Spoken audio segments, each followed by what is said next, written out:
علی عبادہ الذین اصطفیٰ اما بعد فاعوذ باللہ من الشیطان الرجیم بسم اللہ الرحمن الرحیم۔ معزز محترم محتشم سامعین حضرات، 30 اکتوبر بروز اتوار 2022 بعد نماز عشاء کا یہ درس قرآن انشاءاللہ تعالی سورۃ الحجر آیت نمبر 51 سے لے کر تقریباً آیت نمبر 77 تک جاری رہے گا۔ آپ دعا فرمائیے کہ رب کریم مجھے شرح صدر کے ساتھ حق سچ بیان کرنے کی توفیق عطا فرمائے، اور اللہ تعالی ہم سب کو عمل پیرا ہونے کی توفیق عطا فرمائے۔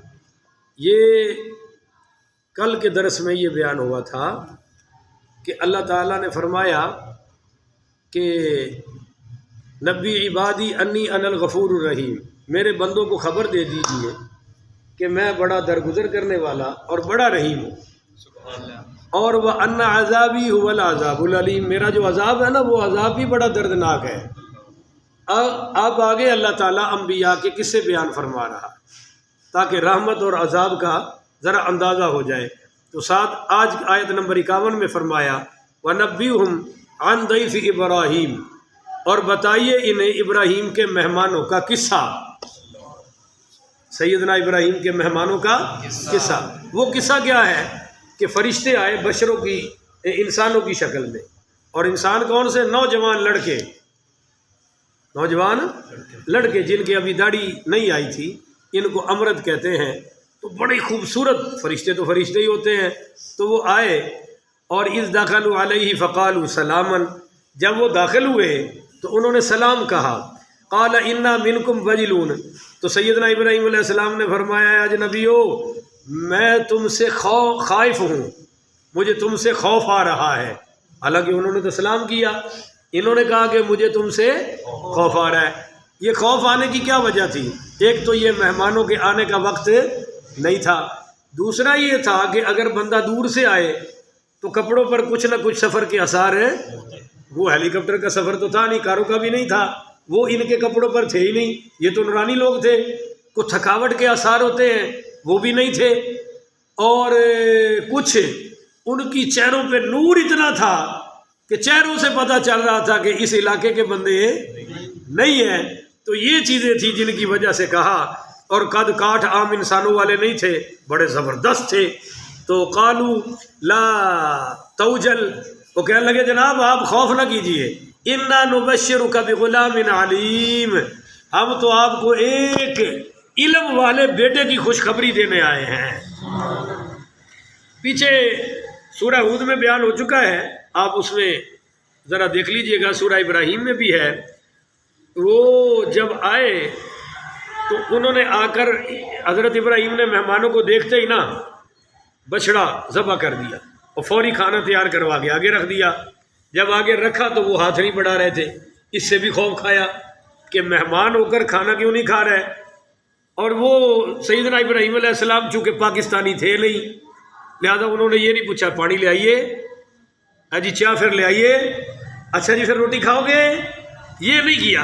اور یہ کوئی طریقہ بھی نہیں ہے کہ جو گھر میں مہمان آیا اس کو دھمکیاں لگاؤ، روٹی کھانی ہے، اچھا پھر تسی چائے پینی ہے، بھائی تو دھمکیوں کیوں لگا رہا ہے، لا کے رکھ دینا سامنے، اس نے کھانا ہوگا تو کھا لے گا، اور نہیں کھائے گا تو تجھے ثواب تو اللہ تعالیٰ فرما دے گا نا۔ تو اصلی مہمان نوازی کیا کی؟ بچڑا ذبح کیا، گوشت بنایا، پکایا، آگے رکھ دیا، انہوں نے ایک لقمہ بھی اٹھایا نہیں۔ تو وہ ادھر پیچھے ذکر ہے سورہ ہود میں۔ تو انہوں نے کہا کہ بھائی ہم تو تجھے خبر دینے آئے ہیں بیٹے کی۔ بیٹا کون تھا سیدنا اسحاق علیہ السلام۔ تو کہا سیدنا ابراہیم نے ابشرتمونی، اور یار تم مجھے اب خوشخبری دینا آئے ہو، اے بھی کو ٹائم ہے خوشخبری دین دا۔ بھائی 100 سے ابو عمر ہو چکی تھی نا، اور خوشخبری کس کی ہے؟ بیٹے کی۔ تو اس لیے کہا، تو پنجابی کا مفہوم بتا رہا ہوں، قال ابشرتمونی، یار اے بھی کو خوشخبری دین دا ٹائم ہے، اے بھی کو موقع ہے خوشخبری دین دا، کی شغل پہ کر دے ہو۔ الا ام مسنی الکبر فبما تبشرون، یار جب میں بڑھاپے کی بڑھاؤ کی حد کراس کر گیا ہوں، اب مجھے خوشخبری دے رہے ہو؟ قالوا بشرناک بالحق، انہوں نے فرشتوں نے کہا جی ساڑی خوشخبری پکی ہے۔ شکر ہے یا اللہ، کوئی ہلکی جی سبحان اللہ آئی تے ہے، بارش ہوئی تے ہے، پر جو سارے کہہ دے ہوتے اور ہو جائے گی۔ انہوں نے کہا جناب ہماری خوشخبری حق ہے، فلا تکن من القانتین، اور آپ مایوس ہونے والوں میں سے مت ہو جائیں۔ کیا ہوا جو عمر زیادہ ہو گئی؟ آپ مایوس نہ ہوئیے، اللہ جس عمر میں چاہے عطا فرمائے، اس کو کوئی روک ٹوک کرنے والا ایہو جی آیت پڑھ کے نا تو میں کہتا ہوں نا بھی بابے ذرا ٹائٹ ہو جاؤ، انشاءاللہ اللہ جو چاہے کر سکتا ہے۔ بولو اللہ جو چاہے، کوئی مسئلہ نہیں ہے، قرآن ہے۔ تو قالوا بشرناک بالحق فلا تکن من القانتین، جناب ہماری خوشخبری پکی ہے، بڑی سچی خوشخبری ہے، بس آپ مایوس ہونے والوں میں سے نہ ہو جائیں۔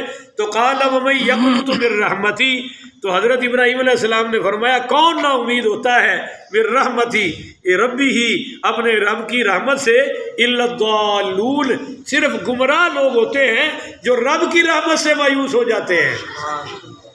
یہاں ایک باریک سا فرق ہے، نا امید تو لوگ ہوتے رہتے ہیں پر رب سے نہیں ہونا چاہیے۔ حالات کے تقاضوں سے بندہ مایوس ہو جائے کوئی بات نہیں، مثلا بجلی گئی ہے تو آپ مایوسی میں کہہ دیں لو جی ہونے 2 گھنٹے ہونے والی، مگر یہ نہ کہیں کہ رب یہ مسئلہ حل نہیں کر سکتا، رب سے مایوسی نہ رکھیں۔ آپ کو ایک ڈاکٹر سے دوا سے شفا نہیں ملی تو کہہ سکتے ہیں یار اس ڈاکٹر کی دوائی سے مجھے آرام ہے، پر یہ کبھی مت سوچئے کہ رب بھی آرام نہیں دے سکتا۔ تو حالات سے مایوس ہونا یہ تو ایک پاسبل بات ہے، پر اللہ سے مایوس ہونا یہ بہت بڑی گمراہی ہے۔ اور بولو بھائی اس کی کوئی گنجائش ہے نہیں ہے، تو بتا دیا گمراہ لوگ ہیں جو رب سے بھی۔ قال فما خطبکم ایھا المرسلون، تو کہا ابراہیم علیہ السلام نے خطبکم ایھا المرسلون، اے فرشتو تم کس کام کے لیے آئے ہو؟ یعنی مجھے نہیں لگ رہا کہ تم صرف خوشخبری دینے کے لیے آئے ہو، لگتا ہے کہ ارادہ کوئی اور بھی ہے، تمہاری مہم کوئی اور بھی، کیوں ان کے طیور بتا رہے تھے کہ بھائی خوشخبری اگر صرف دینی تھی تو جبریل ہی آ جاتے، تو جبریل تو آئے نہیں۔ اچھا ایک عجیب بات ہے کہ پولیس کے محکمے والے جو بندے ہوتے ہیں نا، یہ خان صاحب زیادہ جانتے ہیں، میرا تو کبھی وہاں نہیں پڑا، پر لوگ یہ بتاتے ہیں کہ ان کے وردی نہ بھی پہنی ہو تو شکلوں سے پتہ بولو نا چل جائے، یا تو رشوت کی نوست ہوتی ہے یا ان کا کوئی لینگویج سٹائل ایسا ہوتا ہے، ٹاکنگ سٹائل ایسا ہوتا ہے کہ بندے کو پتہ چل جاتا ہے کہ لگتا ہے یہ محکمہ پولیس کا بندہ ہے، عام بندہ نہیں۔ تو وہ لگ رہا تھا کہ فرشتے ٹھکائی کرنے والے ہیں، صرف خوشخبریاں دینے والے فرشتے نہیں ہیں۔ تو قال فما خطبکم ایھا المرسلون، تو بھائی فرشتوں تم آئے کس لیے ہو؟ خوشخبری تو ہو گئی۔ قالوا، کہنے لگے انا ارسلنا الی قوم مجرمین، ہم بھیجے گئے ایک مجرم قوم کی طرف، اسی انہوں دے پاسے توڑنے نے، انہوں دی وکھیاں سیکنیاں نے، ہن انہوں نے زمین تے رہن دینا کون؟ الا آل لوط، وہ آپ کا بھتیجا ہے نا لوط، بس اس کی اولاد بچے کی، بیٹیاں ہی بیٹیاں تھیں، بیٹے تو تھے نہیں، 4 تھی 5 تھی، مختلف روایات ہیں۔ انا لمنجوہم اجمعین، ان سب کو بچا لیں گے جو حضرت لوط کی بیٹیاں ہیں یا ان کے ماننے والے ہیں۔ الا امرأتہ قدرنا، ہاں ان کی بیوی بچ سکتی، یہ طے ہو گیا اللہ کی طرف سے۔ انہا لمن الغابرین، وہ پیچھے رہ جانے والوں میں سے ہے۔ فلما جاء، پھر جب یہ فرشتے آئے، آل لوط المرسلین، حضرت لوط علیہ السلام کے خاندان کے پاس یہ فرستادہ عظیم الشان فرشتے آئے۔ قال انکم قوم منکرون، انہوں دیکھ کر لوط علیہ السلام کہنے لگے منکرون، تم تو اجنبی ہیں، منکرون، ہاں۔ قال انکم قوم منکرون، تو لوط علیہ السلام کی قوم، لوط علیہ السلام کہنے لگے اور تم تو آ گئے ہو بھائی، مجھے اجنبی معلوم ہوتے ہو، تو بڑے خوبصورت لڑکے تھے، اور اس بدماش قوم کو لڑکوں سے بدماشی کرنے کی عادت تھی، اور وہ یہی کرتے تھے، گاؤں سے کوئی باہر سے آ جاتا اس کو پکڑ کے بدماشی کرتے۔ تو یہ فرشتے تھے، 4 تھے یا 3 تھے یا 5 تھے، ان کی تعداد تھی۔ انہوں نے کہا بھائی تم کہاں آ گئے ہو؟ قالوا بل جئناک بما كانوا فيه يمترون، انہوں نے کہا کہ جناب ہم آپ کے پاس وہ چیز لے کر آئے ہیں جن پہ یہ شک کرتے ہیں، آپ نے ان کو بڑا عذاب سے ڈرایا نا کہ اللہ کی پکڑ سے ڈرو، اللہ کے عذاب سے ڈرو، اللہ کی گرفت سے بچو۔ یہ کہتے تھے لیاؤ عذاب، لیاؤ گرفت، کٹو جڑی پکڑ تواڈے کول ہے، تو ہم وہ لے کے آ گئے ہیں جس پر یہ شک کرتے تھے، لہذا آپ کو ڈرنے کی ضرورت ہے۔ وَآتَيْنَاكَ بِالْحَقِّ وَإِنَّا لَصَادِقُونَ، اور ہم لے آئے آپ کے پاس حق یعنی پکا عذاب، وَإِنَّا لَصَادِقُونَ، اور ہم جو کہہ رہے ہیں وہ سچ ہے، ہم سچ کے سوا کچھ۔ فَأَسْرِ بِأَهْلِكَ بِقِطْعٍ مِّنَ اللَّيْلِ وَاتَّبِعْ أَدْبَارَهُمْ، آپ ایسا کریں کہ چلے جائیں اپنے گھر والوں کو ساتھ لے کر چلے جائیں بِقِطْعٍ مِّنَ اللَّيْلِ، رات کے حصے میں، وَاتَّبِعْ أَدْبَارَهُمْ، اور پیچھے مڑ کے دیکھنا، بس آگے چلتے جائیں، یعنی ہوتا نا بھی وہ میری شے رہے گی واپس لے آؤ یار، گھر چو فلاں چیز رہے گی، بس اب جب چلے جائیں تو واپس دیکھنا، یعنی واپس مڑ کے نہیں آنا۔ وہ آگے فرمایا وَلَا يَلْتَفِتْ مِنْكُمْ أَحَدٌ وَامْضُوا حَيْثُ تُؤْمَرُونَ، اور مڑ کر پیچھے دیکھنا نہیں تم میں سے کسی نے بھی، یہاں سے چلے جائیے جہاں اللہ نے تو آپ کو جانے کا حکم فرمایا ہے، یعنی آپ پیغمبر ہیں، آپ نے تو وہی سے جانا ہے، آپ اپنے وہی والے تقاضے پر عمل کریں۔ نکلنے والا کیوں؟ جب تک نبی وہاں ہوتا ہے عذاب نہیں آتا، نبی جاتا ہے تو عذاب آتا ہے۔ آج امت مسلمہ پر عذاب اس لیے نہیں آ رہا، ہمارا نبی کل بھی موجود تھا، ہمارا نبی آج بھی موجود ہے، اصل وجہ یہ ہے۔ تو جناب وَقَضَيْنَا إِلَيْهِ ذَلِكَ الْأَمْرَ أَنَّ دَابِرَ هَؤُلَاءِ مَقْطُوعٌ، ہم نے بذریعہ وہی لوط کو آگاہ کر دیا، اللہ کہتا ہے میں نے لوط کو آگاہ کر دیا، حکم دے دیا کہ یقیناً ان پیچھے رہ جانے والوں کی ہم جڑ کاٹ کے رکھ دیں گے، مصبحین، صبح کر رہے ہوں گے، یعنی یہ رات گزرے گی، آپ نکل جائیں اور صبح ہو ان کی خیر، ان کی جڑیں کاٹ دیں گے۔ وجہ یہ اندر کی بات ہوگی فرشتوں کی اور لوط علیہ السلام کی۔ بیوی نکلی لوط علیہ السلام کی، وہ کافرہ تھی، نکلی جا کے خبر دے دی اور کہنے لگی بھائی تم لوگ لڑکوں کی تلاش میں رہتے ہو نا، اتنے حسین لڑکے تم نے دنیا میں دیکھے ہی نہیں ہوگے جتنا کہ یہ ہے۔ یہ پیچھے حکم بیان ہو چکا ہے سورہ ہود میں کہ اگر کوئی مرد سے بدفعلی کرے، بچے سے کرے، اس کی کیا سزا ہے، یہ میرے آپ بیانات اس میں یوٹیوب میں سن سکتے ہیں۔ ایک بتا دوں کہ ہماری فقہ حنفی میں یہ ہے یا تو اس کو قتل کر دے حکومت وقت، یا آگ لگا کر جلا دے، یا اس کو بہت بڑی اونچائی سے نیچے پھینک دے اور وہ مر جائے، وغیرہ وغیرہ۔ وجاء اہل المدینۃ یستبشرون، اور اتنے میں آ گئے شہر والے خوشیاں مناتے ہوئے، ایک دوسرے خوشخبری، ہو بھائی آج موجاں ہو گئیاں، وغیرہ وغیرہ۔ قال ان هؤلاء ضیفی فلا تفضحون، اور انہیں لوط علیہ السلام نے کہا ظالمو یہ تو میرے مہمان ہیں، دیکھو مجھے شرمسار نہ کرو، بولو مجھے شرمسار ہے نہ کرو۔ پتہ چلا کہ مہمان کی بےزتی میزبان کی بےزتی ہے، نہیں سمجھ رہے؟ گندا کام تو وہ کر رہے تھے، اور کیوں فرما رہے ہیں لوط علیہ السلام فلا تفتحون، کہ یار مجھے شرمسار ہے نہ کرو، مجھے ڈیگریڈ نہ کرو، میں ڈی ویلیو ہو جاؤں گا کہ میرے گھر آئے مہمانوں پر تم یہ کام کرو گے، ہم ان کی عزتوں پہ حملے کرو گے، ایسا مت کرو، بولو ایسا مت کرو۔ لگتا یہ ہے کہ پہلے ان کو روکا بدماشوں کو، پھر گھر آئے تو فرشتوں نے کہا کہ فکر نہ کریں، ہم وہ نہیں ہیں جو یہ سمجھ رہے ہیں، آپ گھبرائیے مت، ہم نہیں وہ جو یہ سمجھ رہے ہیں، ہاں ہم کوئی پی ٹی آئی والے نہیں ہیں، ہم کوئی نون لیگ والے نہیں ہیں، ہم تو ان کی انشاءاللہ جڑیں کاٹ کے رکھ دیں گے۔ تو پہلے ان کو فکر تھی، باہر گھر آئے تو فرشتوں نے حقیقت بتا دی۔ سورہ ہود میں کچھ منظر اس طرح کا ہی ہے۔ تو خیر ان کو کہا بھائی تم مجھے شرمسار نہ کرو، پتہ چلا کہ مہمان کی بےزتی میزبان کی بےزتی ہے۔ واتقوا اللہ، اللہ سے ڈرو، اللہ کے غضب سے بچو، ولا تخزون، اور مجھے غمخوار مجھے رسوا نہ کرو، میرے گھر آئے مہمان کی بےزتی تو میں ذلیل ہو جاؤں گا۔ قالوا، وہ بولے اولم ننہک عن العالمین، ہم نے تمہیں منع نہیں کیا تھا کہ دوسروں کے معاملے میں دخل ہے؟ لگتا ہے کہ پہلے بھی مہمان آتے رہے ہوں گے، یہ حملے کرتے رہے ہوں گے، اور لوط علیہ السلام ان کا دفاع کرتے رہے ہوں گے۔ انہوں نے پھر وارننگ دی ہوگی کہ آپ آئندہ کسی کے معاملے میں دخل اندازی نہ کریں، ہم نے آپ سے پہلے بھی کہا تھا۔ قال، تو کہا، ہائے ہائے ہائے، ذرا کو سبحان اللہ کو، یہ بڑی آفر ہے۔ ہاؤلائی بناتی ان کنتم فاعلون، آپ نے کہا یہ تم کیا کر رہے ہو، میری بیٹیاں حاضر ہیں، تم جو کچھ کرنا چاہتے ہو ان سے کر لو، یعنی نکاح کر لو۔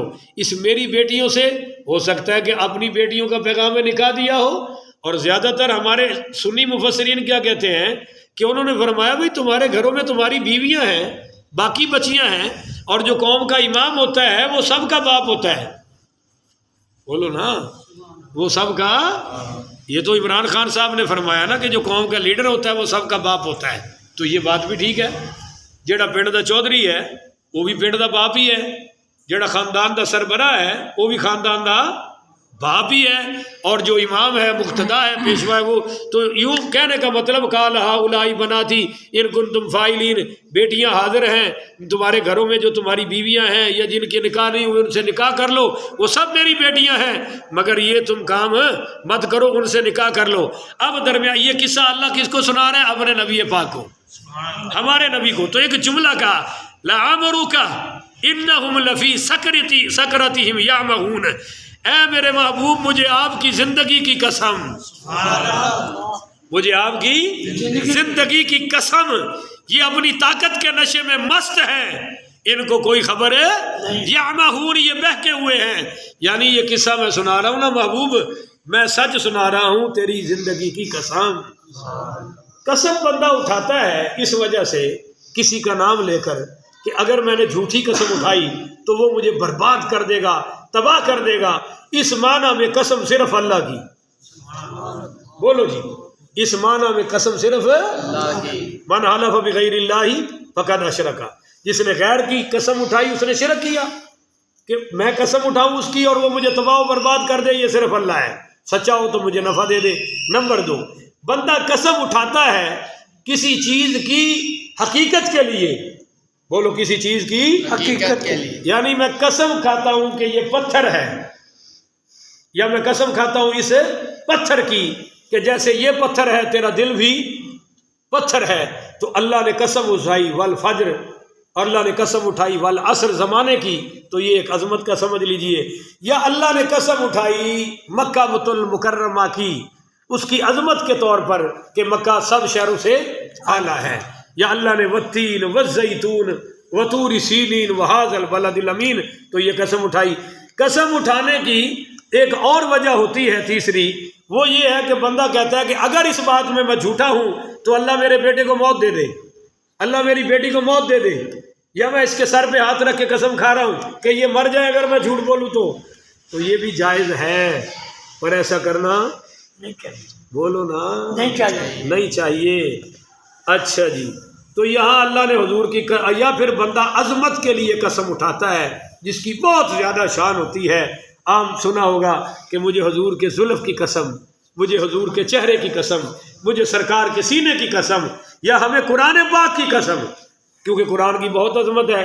تو تمام نبیوں میں سے سب سے زیادہ عظمت جسم مصطفیٰ کی ہے، حضور کی زندگی کی ہے، اس لیے اللہ نے قسم اٹھا لی۔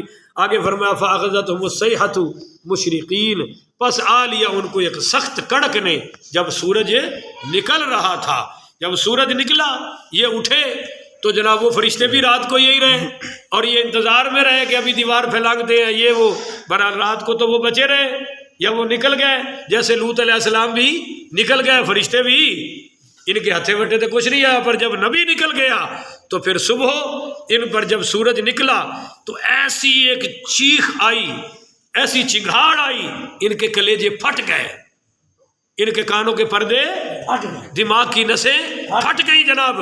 فجعلنا عالیہا سافلہا، اور ہم نے ان کی بستی کو نیچے والے حصے کو اوپر کر دیا، اور بولو اوپر والے کو نیچے، اس کو آپ کہتے ہیں کہ زیر و زبر کر دیا۔ وَأَمْطَرْنَا عَلَيْهِمْ حِجَارَةً مِّن سِجِّيلٍ، اور پھر ان پر پتھروں کی بارش کر دی۔ یقیناً پہلے پتھروں کی بارش ہوئی ہے، بعد میں بستی الٹائی گئی ہے، پر اللہ نے الٹانے والی سزا پہلے بیان کی ہے اور پتھروں والی بعد میں کی ہے۔ اِنَّ فِي، لو جی اب یہ سارے قصے کا نتیجہ آ گیا، اِنَّ فِي ذَلِكَ لَآيَاتٍ لِّلْمُتَوَسِّمِينَ، بے شک اس واقعے میں اس واقعہ میں عبرت کی نشانیاں ہیں غور و فکر کرنے والوں کے لیے۔ یہ متوسمین کہتے ہیں کہ بعض بندہ کہتے ہیں نا جی میری سکس سینس کہہ رہی ہے، میری چھٹی حص کہہ رہی ہے کہ یہ بندہ ٹھیک ہے، بولو تو صحیح نا۔ یا ایک بندہ پھنسا ہوتا ہے پر آپ اس کو دیکھتے ہیں 5 منٹ اس سے گفتگو کرتے ہیں اور کہتے ہیں میری چھٹی حص کہہ رہی ہے کہ یہ بندہ ٹھیک ہے، بولو یہ بندہ ٹھیک ہے۔ یہ اللہ کی طرف سے بندے کو نور عطا فرمایا ہوتا ہے جس سے بندہ کسی کی چال دیکھ کے اندازہ کر لیتا ہے۔ میرے آقا نامدار نے فرمایا کہ اتقوا فراست المومن، مومن کی عقل سے ڈرو، فإنہ ینظر بنور اللہ، وہ اللہ کے نور سے دیکھتا ہے۔ اور ساتھ ہی پھر آپ نے یہ آیت تلاوت کی ان فی ذلک لآیات للمتوسمین، اس میں نشانیاں ہیں جناب ان کے لیے جو عقل مند ہیں۔ آپ کو ایک عقل کی بات بتاؤں، سیدنا عثمان غنی پڑھیے رضی اللہ تعالی عنہ کا ایک قصہ بیان کرتے ہیں حضرت انس اپنا، فرماتے ہیں میں آ رہا تھا حضرت عثمان سے ملنے تو ایک عورت پر میری نظر پڑ گئی، ایک عورت پر میری، اب انڈرسٹوڈ یہ ہے کہ وہ ذرا حسین و جمیل ہوگی اور انہوں نے تھوڑا سا غور سے دیکھ لیا ہوگا، انسان ہے بشر ہے، پر آ کر یوں ہی حضرت عثمان کی محفل میں بیٹھے، جو ہی بیٹھے حضرت عثمان نے آگے سے فرمایا کہ یدخل احدکم علیہ وفی عینیہ اثر الزنا، کہ بھائی بعض بندے ایسے بھی ہماری محفلوں میں آ کے بیٹھتے ہیں جن کی آنکھوں سے زنا کا اثر ٹپک رہا ہے، جن کی آنکھوں سے زنا کا اثر ٹپک رہا ہے، کیونکہ غیر محرم عورت کی طرف دیکھنا ہی آنکھوں کا زنا ہے، تو زنا کا اثر ٹپک رہا ہے۔ حضرت عثمان نے فرمایا تو حضرت انس رضی اللہ تعالیٰ عنہ کہنے لگے اوحی بعد رسول اللہ، یار حضور کے بعد بھی وحی آ رہی ہے، نہیں سمجھے ہو، یعنی میں نے تو باہر دیکھا ہے اور یہ اندر کہہ رہے ہیں، تو اوحی بعد رسول اللہ، کیا حضور کے بعد بھی وحی آ رہی ہے، وہی جاری ہو گئی ہے؟ تو حضرت عثمان نے فرمایا فقال لا ولکن برہان وفراست وصدق، حضرت عثمان نے فرمایا نہیں وہی بند ہے لیکن یہ دلیل ہے فراست کی اور اندر کی سچائی کا نتیجہ ہے۔ جب آپ اندر سے سچے ہوتے ہیں نا تو جھوٹے آپ کو پہچانے جاتے ہیں اور سچوں کی بھی پہچان اللہ آپ کو دے دیتا ہے۔ وَإِنَّهَا لَسَبِيلٍ مُقِيمٍ، بے شک بستی ایک آباد راستے پر واقع ہے۔ جب آپ حجاز سے شام کو جائیں تو راستے میں یہ بستی آتی ہے اور اس کے ساتھ ہی بحر محیط ہے جس کو بحر لوط بھی کہتے ہیں، بہت بڑا دریا ہے، اس میں کوئی جاندار زندہ رہ سکتا نہیں۔ ہمارے نبی کریم جب یہاں سے گزرے تو آپ نے فرمایا جلدی جلدی گزرو اور استغفار کرو، توبہ کر کے گزرو، فرمایا یا روتے ہوئے گزرو یا رونے والی شکل بنا لو، کہیں ایسا نہ ہو کہ تم پر بھی عذاب آ جائے۔ ان فی ذالک لآیات للمؤمنین، اور اس میں ایمان والوں کے لیے بھی بڑی نشانیاں ہیں۔ سبحان اللہ، بولو جی ایمان والوں کے لیے بھی بڑی نشانیاں، عقل والوں کے لیے بھی ہے اور ایمان والوں کے لیے، یعنی بندہ کافر بھی ہوئے تو عقل تو ہونی چاہیے نا، وہ بھی سبق سیکھ سکتا ہے۔ امام حسن بصری فرماتے ہیں اس میں سبق یہ ہے کہ اگر اللہ ان کافر قوموں کو برباد کر سکتا ہے تو جو آج ان کے پیچھے چلے گا اللہ ان کو بھی برباد کر سکتا ہے اور کر رہا ہے اور کرتا رہے گا۔ اللہ ہمیں توبہ کی توفیق عطا فرمائے اور اللہ تعالی ہم سب کو عمل والی باتوں پر عمل کی توفیق عطا فرمائے۔ آخر ودعوانا ان الحمدللہ رب العالمین۔